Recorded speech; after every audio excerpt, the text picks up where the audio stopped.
America के उपराष्ट्रपति JD Vance का 3 दिवसीय जयपुर दौरा है और आज रात 9 बजे वो जयपुर पहुंचेंगे। अमेरिका के उपराष्ट्रपति जेडी वेंस 24 अप्रैल तक जयपुर में ही रहेंगे और यहां पर वो अलग अलग कार्यक्रमों में शिरकत करेंगे। जवाहरलाल नेहरू मार्ग से उनका पूरा काफिला जाएगा और आज रात 9 से 10 बजे तक जवाहरलाल नेहरू मार्ग पर वाहनों की जो एंट्री है वो बंद रहने वाली है। जयपुर में घूमने के दौरान ट्रैफिक को जरूरत के हिसाब से डाइवर्ट किया जाएगा। चाहे बात आमेर महल की कर ले या परकोटे में अन्य जगहों की, वहां पर घूमने के दौरान ट्रैफिक को किया जाएगा डाइवर्ट। 23 अप्रैल को जयपुर से आगरा जाएंगे उपराष्ट्रपति जेडी वेंस। इस दौरान होटल रामबाग से एयरपोर्ट के रूट पर ट्रैफिक को किया जाएगा डाइवर्ट। तो जयपुर में सुरक्षा में लगभग 2000 पुलिसकर्मियों की तैनाती रहेगी। जयपुर कमिश्नरेट के तमाम अफसरों को सुरक्षा इंतजाम में लगाया गया है। सुरक्षा में करीब 8 आईपीएस, 40 एसीपी, 300 इंस्पेक्टर लगाए गए हैं। इसके अलावा आरएसी और ईआरटी की टीम भी रहेगी सुरक्षा व्यवस्था में तैनात। अमेरिकी उपराष्ट्रपति जेडी वेंस 3 दिन के लिए जयपुर दौरे पर हैं। वेंस की जयपुर विजिट को देखते हुए तैयारियां तेज हो चुकी हैं। वेंस का यहां पर राजस्थानी परंपरा से स्वागत किया जाएगा। वे यहां पर कई ऐतिहासिक स्थलों का दौरा भी करेंगे। इस दौरान आमेर महल के जलेब चौक पर उनका स्वागत हाथी, चंदा और पुष्पा की ओर से किया जाएगा, जिसके लिए पुष्पा और चंदा ने रविवार को स्वागत का रिहर्सल भी किया है। दोनों हाथियों को चांदी के हौदे और ज्वेलरी से सजाया जाएगा। वेंस के स्वागत सत्कार में रत्ती भर की भी कोई चूक न रह जाए, इसके लिए आमेर फोर्ट पर पुलिस और प्रशासन के साथ पुरातत्व विभाग की ओर से यहां रिहर्सल की गई है। यह रिहर्सल आमेर फोर्ट के जलेब चौक से फोर्ट के अंदर विजिट रूप तक किया जाएगा। अमेरिकी उपराष्ट्रपति वेंस जयपुर दौरे के दौरान कई बड़ी हस्तियों से मिलेंगे। सुरक्षा एजेंसी ने सभी मिलने वालों का आरटी-पीसीआर करना अनिवार्य किया है। मिलने वालों को बहुत कम समय के लिए उनके पास रोका जाएगा। और वहीं जोधपुर सीबीआई कोर्ट ने लिया है संज्ञान। बाड़मेर के कमलेश प्रजापति एनकाउंटर मामला, तत्कालीन कांग्रेस सरकार के राजस्व मंत्री हरीश चौधरी के खिलाफ मांगी कोर्ट में रिपोर्ट और 2 आईपीएस अधिकारी सहित पुलिस के खिलाफ हत्या की धारा में संज्ञान लिया गया है। तो बाड़मेर के कमलेश प्रजापति एनकाउंटर ये पूरा मामला है। आपको जानकारी दे दें कि यहाँ पर जोधपुर सीबीआई कोर्ट ने इस पूरे मामले पर संज्ञान लिया है। तत्कालीन कांग्रेस सरकार के राजस्व मंत्री हरीश चौधरी के खिलाफ मांगी कोर्ट ने रिपोर्ट। 2 आईपीएस अधिकारियों सहित पुलिस के खिलाफ हत्या की धारा में संज्ञान लिया है। खबर आ रही है जहां पर निर्माणाधीन मकान की दीवार गिरी है। बेसमेंट के निर्माण कार्य के दौरान यह हादसा बताया जा रहा है और इस हादसे में कुछ लोगों के मलबे में दबे होने की आशंका है। पुलिस और प्रशासन के अधिकारी मौके पर पहुंचे हैं। हादसे के बाद राहत और बचाव कार्य जारी है। बड़ी खबर आपको दे रहे हैं, निर्माणाधीन मकान की दीवार गिरने की खबर निकलकर सामने आई है। पुलिस और प्रशासन के अधिकारी मौके पर पहुंचे हैं। हादसे के बाद राहत और बचाव कार्य इस वक्त जारी है।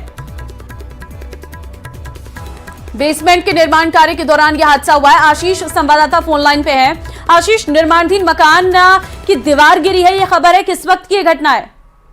बिल्कुल, अभी कुछ मिनट पहले की पूरा घटनाक्रम है और बेसमेंट का निर्माण कार्य चल रहा था। बेसमेंट की पूरी दीवार नीचे गिरी है, जिसके कारण मकान का एक हिस्सा नीचे गिर गया है। इसके अंदर कुछ लोग फंसे हुए हैं और अब पुलिस और प्रशासन की टीमें मौके पर पहुंच गई है और उसके बाद में अब राहत एवं बचाव कार्य शुरू कर दिया गया है। और जो तस्वीर बताया जा रहा है कि जो मजदूर कुछ काम कर रहे थे, 2 से 3 मजदूर की संख्या हो सकती है, जो अंदर फंसे हुए हैं, जो मलबे में दबे हुए हैं, उनको बाहर निकालने की कोशिश की जा रही है। जो जिला प्रशासन के अधिकारी मौके पर पहुंच गए हैं, साथ ही पुलिस की टीम पर पहुंच गई है। राहत एवं बचाव कार्य शुरू कर दिया है। जी ठीक है, लेकिन कितने लोगों के दबे होने की आशंका है यहाँ पर? क्या ये वो लोग हैं जो यहाँ पर काम कर रहे थे? बिल्कुल, अभी तक जो काम कर रहे थे उनकी संख्या जरूर आई है कि 2 से 3 मजदूर हैं, वो यहाँ पर काम कर रहे थे, तो वो इसके मलबे के अंदर हो सकते हैं। हालांकि जिस जगह पर ये बेसमेंट का काम चल रहा था, उसके बगल का एक मकान का दीवार भी गिरी है, तो उसके अंदर से भी कुछ लोग हैं या नहीं है, ये तो अभी पूरे जब उसके मलबे को पूरा हटाया जाएगा तब पता चलेगा। लेकिन बताया जा रहा है कि 2 से 3 लोग इस मलबे के अंदर हो सकते हैं। अब उनको बाहर निकालने के लिए पुलिस की टीमें मौके पर मौजूद है और जो एसडीआरएफ की टीम को भी बुलाया गया है, साथ ही जो सिविल डिफेंस की टीम है वो भी मौके पर पहुंच रही है। ठीक है, लेकिन आपसे ये भी जानना चाहेंगे कि कितने लोग यहाँ पर दबे हो सकते हैं, इसको लेकर कोई जानकारी है आपके पास? बिल्कुल, आसपास के लोगों से जिस तरह की बातें की गई हैं उनसे ये पता चला है कि अभी कुछ मिनट पहले जब ये पूरा खुदाई का काम चल रहा था, जो बेसमेंट का काम चल रहा था, तब यहाँ 3 मजदूर काम कर रहे थे। अब तीनों मजदूर वर्तमान में दिखाई नहीं दे रहे हैं। ऐसे में यह तो माना जा रहा है कि 3 मजदूर इसके अंदर दबे हो सकते हैं। इसके अलावा क्योंकि जो बगल का जो मकान है उसकी भी दीवार गिरी है, ऐसे में उसमें भी वो अन्य कोई व्यक्ति उस समय आया हो, वो भी दबा हो सकता है। लेकिन अभी जब तक मलबा पूरा नहीं हटेगा तब तक ये संख्या कंफर्म करवाना थोड़ा जल्दबाजी होगी। लेकिन ये बताया जा रहा है कि 2 से 3 लोग दीवार गिरने के पीछे की वजह क्या थी? अभी तो बन ही रही थी दीवार, क्या कारण सामने आया है? बिल्कुल, एक मकान जो पहले से बना हुआ था और जो ये दूसरा मकान बन रहा था, इसका बेसमेंट के लिए खुदाई की गई थी। ऐसे में बेसमेंट की खुदाई करने के कारण काफी नींव को काफी खोद दी गई थी। इस कारण जो बगल के मकान की दीवार गिरी है और वो पूरा मलबा इस बेसमेंट का जो गड्ढा बनाया गया था उसके अंदर गिर गया है। इसके अंदर कुछ मजदूर भी दबे हैं और हो सकता है कि और भी कोई लोग इसके अंदर प्रभावित हुआ हो। किसकी लापरवाही माने यहाँ पर आशीष? बिल्कुल, निश्चित रूप से जो निर्माण कराया जा रहा है उसमें पूरे मापदंड पूरे नहीं किए गए। बेसमेंट को पूरी तरह खोद दिया गया। आसपास के मकान होने के बावजूद भी ये ध्यान नहीं रखा गया कि जो बगल वाला मकान था उसकी नींव कितनी गहराई में थी। ये इन चीजों का ध्यान नहीं रखा गया और इसी के कारण ये एक हादसा हुआ है।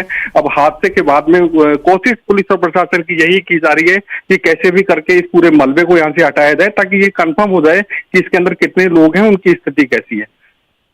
जो आपने तस्वीरें हमें भेजी हैं वो ये साफ संकेत दे रही हैं कि शायद यहाँ पर एक बहुत बड़ी गड़बड़ी हुई है जिस वजह से ये दीवार यहाँ पर गिरी है। बहुत धन्यवाद आपका तमाम जानकारी देने के लिए।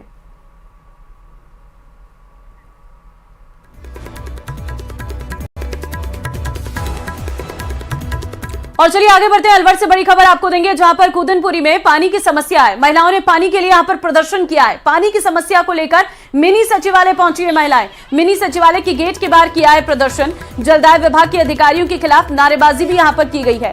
तो ये बड़ी खबर आपको दे रहे हैं जहां पर पानी की समस्या एक बड़ी समस्या है और महिलाओं ने पानी के लिए यहां पर प्रदर्शन किया है। मिनी सचिवालय की गेट के बाहर यह प्रदर्शन किया गया है। जलदाय विभाग के अधिकारियों के खिलाफ यहां पर नारेबाजी की गई है। समस्या को लेकर कलेक्टर मैडम के पास आए हैं। हमने पिछले 5 सालों में जल विभाग के सभी अधिकारियों को पानी की समस्या से अवगत कराया, लेकिन हमें हमेशा सांत्वना दी गई थी। हमने कई बार प्रदर्शन कर लिया, पानी की टंकी पे चढ़कर हमने प्रदर्शन किया। ये आपके सामने मैं दिखा सकता हूँ कि हम पानी की टंकी पे चढ़ के हमने प्रदर्शन किया था। जल विभाग हम जब भी कोई समस्या बताते हैं तो जल विभाग हमारे पास कर्मचारी भेजता है। कर्मचारी भेजकर हमें सांत्वना दी जाती है कि 10 से 15 दिन के भीतर आपके वार्ड में पानी की समस्या खत्म हो जाएगी। कितने दिनों से समस्या आ रही है? ये हमारे पूरे 5 सालों में मेरे पूरे वार्ड नंबर 42 में पानी की समस्या जगह जगह लाइन चौकिंग हुई पड़ी है। जयपुर में लोक सेवा दिवस पर कार्यक्रम का आयोजन किया गया जिसमें सीएम भजनलाल शर्मा शामिल हुए। सीएम ने सिविल सर्विस डे की शुभकामनाएं दी और साथ ही उत्कृष्ट लोक सेवकों को सम्मानित भी किया। इस दौरान सीएम ने कहा है कि सच्ची निष्ठा और ईमानदारी से सेवा करना ही लोक सेवा है और इसके लिए भ्रष्टाचार मुक्त और जवाबदेही सरकार होनी चाहिए। आपको बता दें कि कार्यक्रम में मुख्य सचिव सुधांश पंत समेत तमाम लोग मौजूद थे। शॉल ओढ़ाकर और एग्लोनिमा का ये खूब लोक सेवा दिवस मनाने का उद्देश्य लोक सेवकों के योगदान को पहचान कर उनको सम्मानित करने का भी है और उन सम्मानित होने वालों से प्रेरणा लेने का भी है। मैं अच्छे कार्य हेतु सीएम एक्सीलेंस अवार्ड एवं लोक शिकायत निवारण के क्षेत्र में उत्कृष्ट कार्य करने वाले समस्त पुरस्कृत लोक सेवकों को बधाई देता हूं तथा उनके उज्जवल भविष्य की कामना भी करता हूं।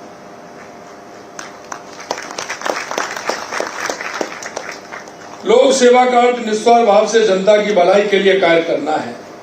बिना किसी स्वार्थ के, निष्ठा के, ईमानदारी से कार्य करना ही सच्ची लोक सेवा है।